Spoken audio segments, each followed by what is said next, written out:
In this video, we're going to look at how individual firms end up with the supply curve that they have in pure competition.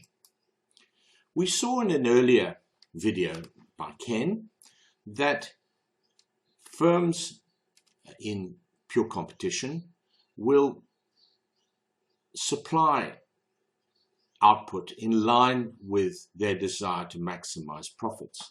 And he emphasized that the condition for profit maximization is where marginal cost equals marginal revenue. So in this diagram here, we see that the market determines the price P at the intersection of demand curve D1 and supply curve S1. And if we track this across to the individual firm, which is the left-hand graph, we arrive at the intersection of the marginal revenue curve, which is the straight line here, and the marginal cost curve. And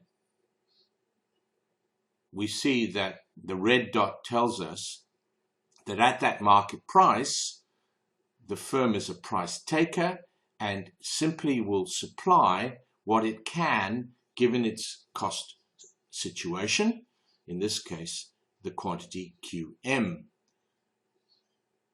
Now let us imagine that supply conditions in this market deteriorate, and so the supply curve shifts from S1 to S2, and because of the shortage of supply at P, the price rises from P to P1, which of course will define a new different marginal revenue curve, which is this line here, and a new quantity that's supplied QM1 as defined by this red dot. P1, Q1 is the new supply point for this individual firm. Let's imagine that there's now a rise in price due, let's say, to a shift in demand from D1 to D2. So we now have a new price P2, new marginal revenue curve, new supply point QM2 associated with the intersection of the marginal cost curve and the marginal revenue curve, the new marginal revenue curve.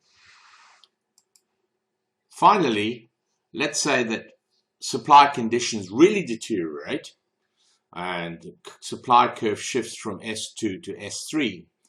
We had an example of this not so long ago when flood conditions in Queensland impacted on all vegetable markets, for instance, and prices started to rise. So now at P3, there's a new marginal revenue curve, which we could label MR3, which is this line here.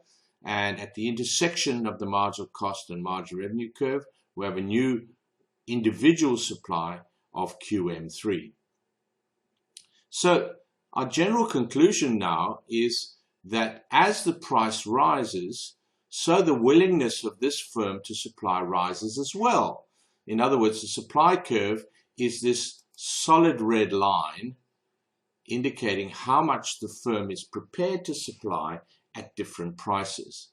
So you can see that it provides a clue as to why the supply curve in the market is upward sloping. Because if you add the supply curve of this firm to every other firm in the industry or in the market, you will come up with S3.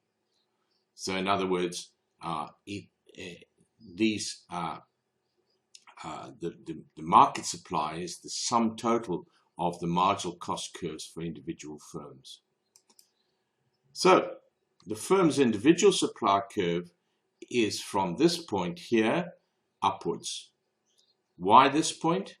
Well, we've chosen to start our analysis at the point of intersection of the marginal revenue curve and minimum average variable cost curve. And you'll remember Ken told you that that is the close down point of any firm. If the price were lower than P, firms would not supply.